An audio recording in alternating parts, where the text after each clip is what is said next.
Hello, welcome to Fogwing Learning Center. Today, we will be discussing about CNC machine monitoring. Let's jump right into it. CNC or Computer Numerical Control Machine Monitoring refers to the process of monitoring and analyzing the performance, utilization, and efficiency of CNC machines used in manufacturing processes.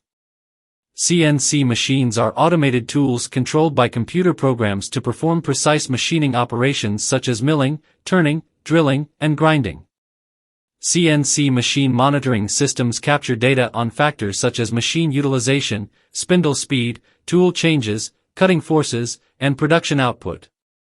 This data helps manufacturers track machine performance, identify bottlenecks, optimize tooling and machining parameters, and improve overall productivity. We hope this information has been useful. Thank you for watching. If you found this video helpful, don't forget to subscribe to our channel for more informative content. For more details, visit our website, fogwing.io. We look forward to seeing you in the next video. Until then, take care.